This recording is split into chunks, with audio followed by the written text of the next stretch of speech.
Hi, welcome to the Chat About Bot project. My name is Caio Calado, and I will have conversations about bots with many experts from all around the world. Together, we are going to learn from them. We are going to learn about their thoughts, their experiences, and also their advices on creating conversational experiences. I hope that all these conversations will give you a comprehensive picture about our industry, and also to prepare you to create your own conversational experiences. On this episode, I'm talking to Lucas Ives. Lucas is the Vice President of Engineering at PullString, a platform for voice applications based in San Francisco, California. He's going to focus on voice, user interfaces, and also how a good writing can help you to create delightful conversations. I'm really excited to have these conversations and to share them with you. And we are going to get back right after this message. Hi, my name is Sergio Passos. I'm CTO at Take. We are the leading Brazilian company for conversational apps and chatbots. Being the mobile market for more than 19 years has given us the expertise to build great conversational experience. To do so, we use Blip, our platform that integrates the best tools to build, run, and evolve chatbots. We believe that a single message can change the world, and that's why we think it is so relevant to chat about bots. Hello everybody, today I'm here with Lucas from PullString, and we are going to have a conversation about voice user interfaces and also about the Bullstring itself. And thank you so much for having us here. Yeah, thanks Kyle, happy to be here. And I'm really excited about it. But before we start, I would like to get to know a little bit more about you and how you get involved with the bot world. Yeah, so let's see. If you take a step back from what I've done with technology, there's kind of been a through line or a constant in it, and it's always been about making things for creative people. So I started out doing computer graphics. That's what I did most in school, and I ended up working at Pixar for a long time. There you're helping these amazing visual artists, animators and 3D painters and shaders and set dressers and the whole shebang make a movie. And they have this idea in their head of something they want to see on screen, but they don't quite know how to get there. And I found that, I liked computer graphics, but what I really enjoyed was sitting down with the artist and figuring out, okay, well, based on what I know about, simulation and character rigging and all the things that go into the technical parts of making a movie, and based on what you told me you want to do, how do we figure that out? And so I did that for, I bookend it with Finding Nemo through Brave or Toy Story 3, depending on how you count. And then fast forward a little bit, I started working with some folks that I knew from Pixar here at a company called Toy Talk, and we're now called PullString, but same company, same group of people. But instead of visual artists, we are working now with writers and folks who want to create storytelling with with natural language as the interaction model. And so that's telling a story if you want to tell a story in the traditional sense. That's telling a story if you are a brand with a product that you want to sell. You want a particular story. That's an interactive fiction. That's a game. That's all these different types of stories, and they have in common that they're driven by conversation. And I found that working with artists, the writers in that case, there were a lot of analogs to working with visual artists. Even though the medium was totally different, the bridge between the left brain and the right brain, or qualitative and quantitative, was there, and I find that I really enjoyed that. So that's what I do, I like hanging out in that space. And then when was the first time that you heard about the voice user interface? Way later than when I started here. So we have been building voice user interfaces or speech or natural language user interfaces before the term VUI was a thing I had ever heard anywhere else. And so that was a term we learned to adopt internally because the rest of the world seemed to be using it. But we really think about it as a script or yeah, I mean, I think a script is the best analog, but instead of like being one dimension, it can fan out and go all sorts of different directions. And so we want to build tools to help artists, in this case writers or brand voices or marketers, create their story without having to worry about technologically how you do that. And so now people are talking about VUIs, right? Voice user interfaces, and that's a part of it for sure. And so, yeah, to answer your question, I probably heard that term for the first time 2 or 3 years ago, but the whole time we've been building computer conversation. Like, I guess that's what we've been doing. I know that PullString is an amazing platform that helps people to design conversation, but I guess that there is something that you see on PullString that is amazing, but most people, they do not see it. Is there something that makes sense for you on PullString that doesn't make sense for others? A lot of what we do, I'll take it back to the kind of the Pixar tradition, since a lot of us spent so much time there. At Pixar, story was king, and that was kind of it. Everything you were doing, whether on the technical side or the artistic side, was done to serve the story. You let the art inform the technology, and not the other way around. It's not like, oh, we've got a cool technical trick, let's figure out a way to get it in the movie. And the same philosophy definitely applies here. We want to sit down with the artist and find out, what do you want to achieve? And then we go back to our desks and scratch our heads and be like, okay, what is that going to mean? What are the things they said they need? What are things that we think are going to come in the future that they maybe haven't thought of yet? Let's build it from that point of view. And that's a philosophical difference that is really at the core of the technology we build. We want to empower creative people, because the magic, the thing you can't teach people, is to have that sort of vision. I can teach you to use a computer. I can teach you to use this tool set for building branching conversation.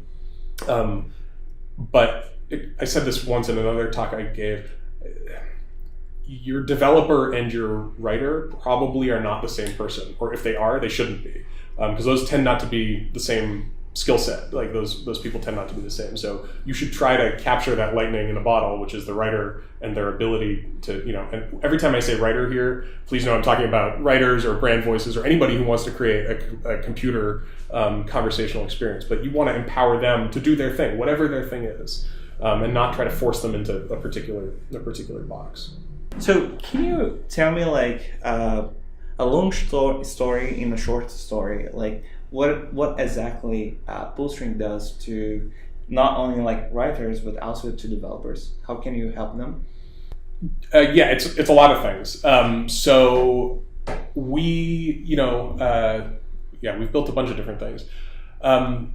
Today, we're creating a web interface for building on top of our platform and creating conversational experiences on Alexa today, where you don't have to know anything about how Alexa works under the hood. You don't have to know how to code against Amazon's APIs or any of that. You can open that door if you want to, or if you need to interface with some sort of back-end system that your company might have to get data out. Like you can do all that. But the idea is that you can kind of go from zero to skill in 15 minutes without being a technical person. And so that's what we're trying to empower you to do.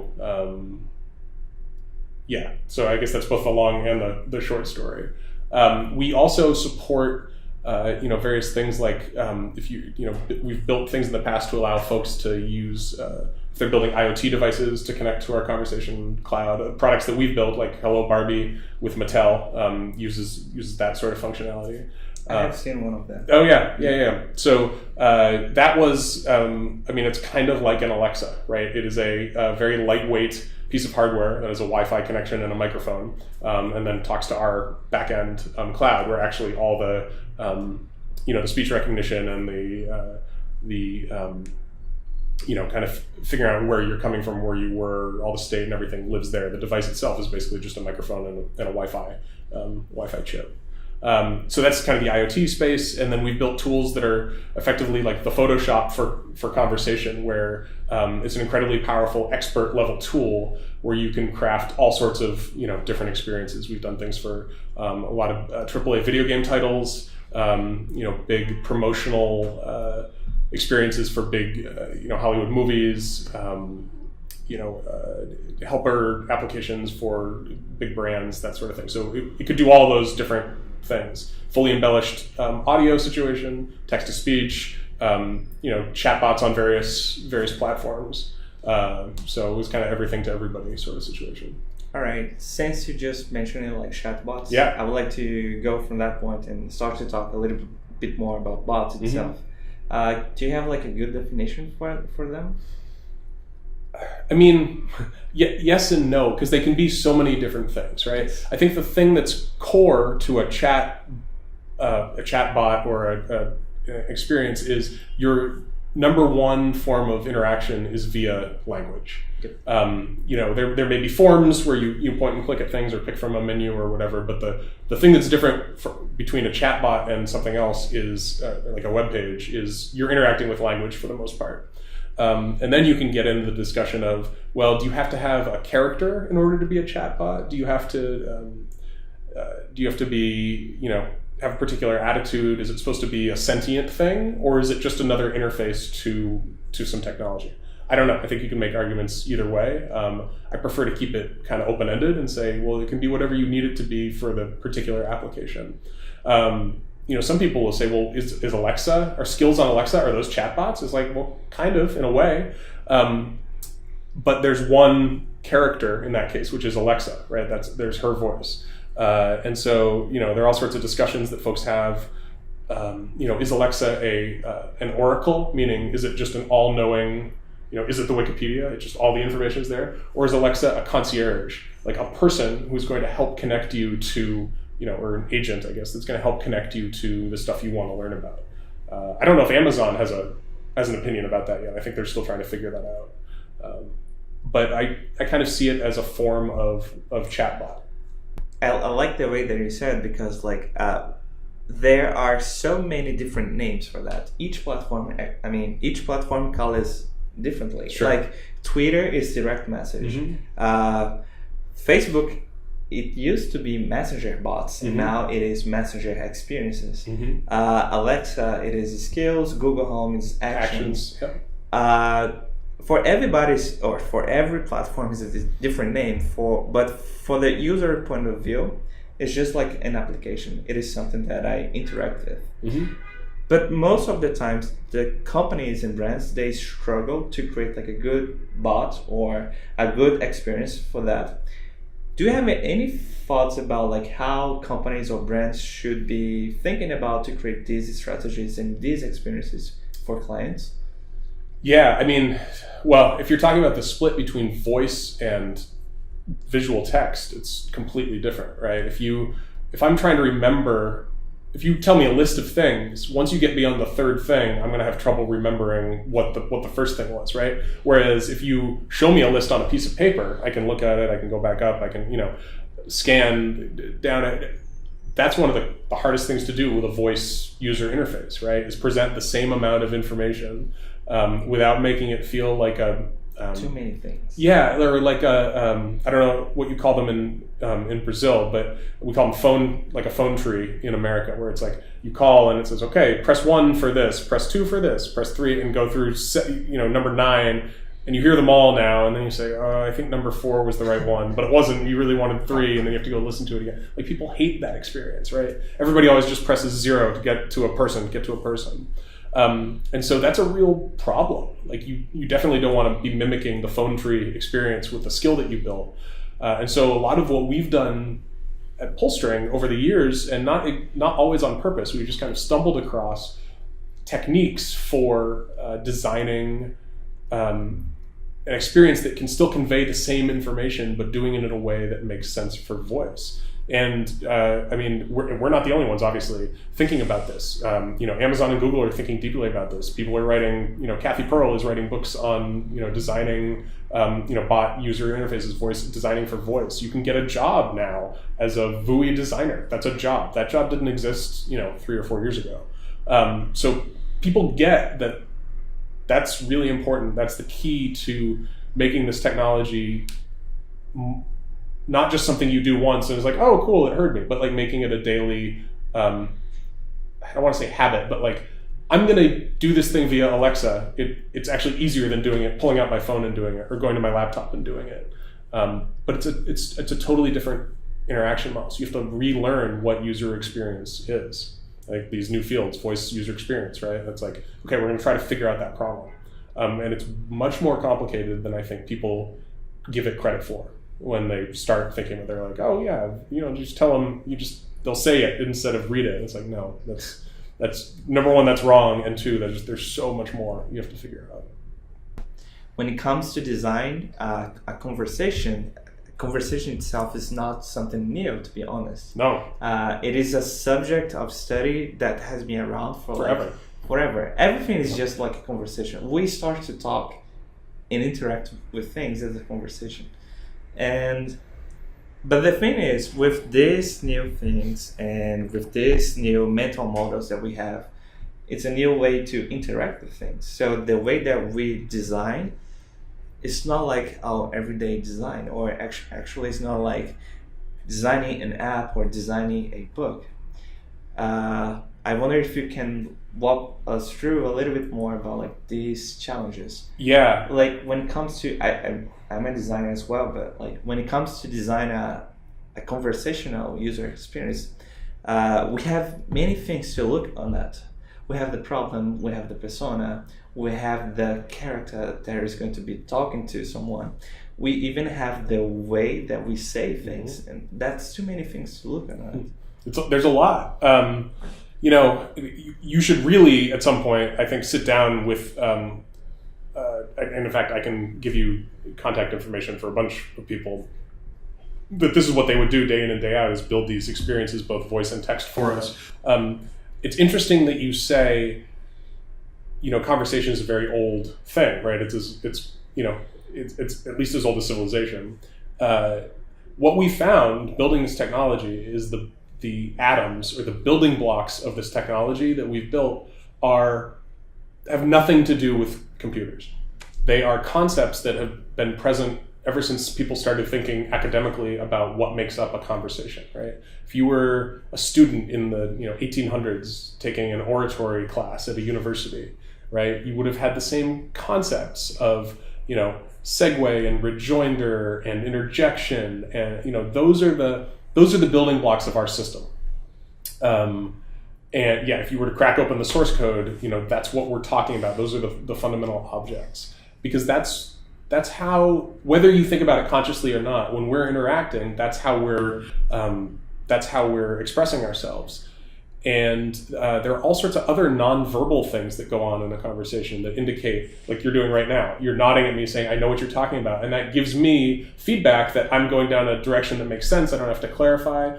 People talk with their hands. All that stuff, as computers get, more powerful and the sensory inputs get more complicated, think about what's possible in VR or with haptic feedback or whatever. You can keep adding inputs to your system and using them to inform what your dialogue engine is doing. All that stuff is super important. Now, your original question was around tips for designing, right? Here today in May of 2018, we don't have all that fancy stuff yet. What do we do? And a lot of it comes down to the techniques used by actors or speechwriters or anybody who's going to perform. I'm talking specifically about voice now. Anybody who's going to perform something out loud. Our writers would frequently get in a room and do, or with one other person and do like a table read. Do you know what a table read is? Just sit down and read the script. Yeah, it's like, here's the script. Everybody sit down and the characters, and we're going to go around and do it. And you start to get a feel for the flow, right? Because what makes these experiences work or not is the flow. And any sort of things that are like discontinuities in the experience make, add friction and make it work less. And so that can be, technical, you fell off the Wi-Fi, or speech recognition, didn't understand what you said, or didn't build your intent model to accommodate a particular thing, right? Those are all hurdles that you can get because you didn't build the thing properly. But there's another kind of flow, which is the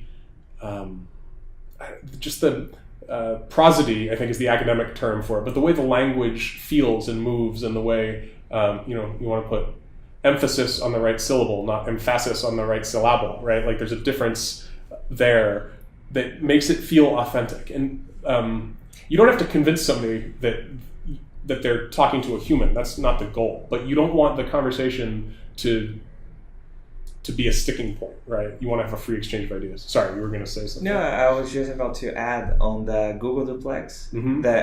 Yeah, absolutely. I was going to talk about that.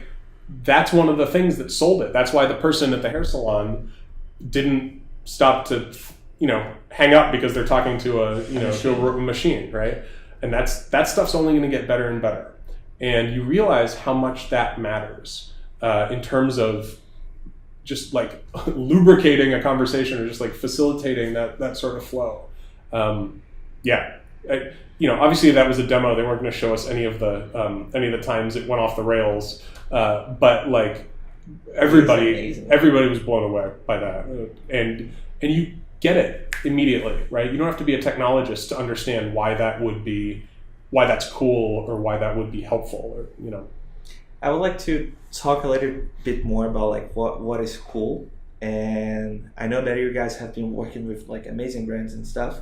Can you walk us through about some of the experiences that you had when designing like voice user experiences? Sure. When we're working with third-party IP, I'll take pick on Barbie as an example. Barbie has existed for, 60 years, something like that. There was a lot of history for who Barbie is, and things that Barbie would say and things that Barbie would not say, and the types of questions she might ask, and who, there's a backstory. There's a Barbie Bible that, with all that information in it. There's a Barbie brand and legal team that wants to, be in control of who that character is. And so our VUI designers, our writers, in this case, one woman in particular wrote most of Barbie, had to kind of synthesize all of that information and then turn around and figure out how to express that character, which already existed,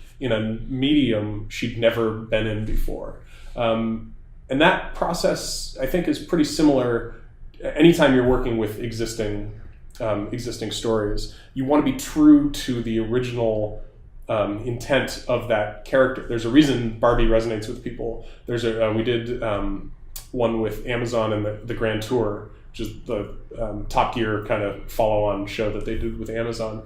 People love those characters, and so when we were going to build a game show based on three guys from the Grand Tour, we wanted to make sure that it was in the tone and the voice of that show, right? And so a lot of it is mapping something that people are already familiar with into this kind of new sort of technology. It's like all the world of the story. Exactly. And I don't think that process is at all unique to what we do here. I think you do that as a writer on a TV show, or you do that as one of 10 animators on a movie that's animating one character.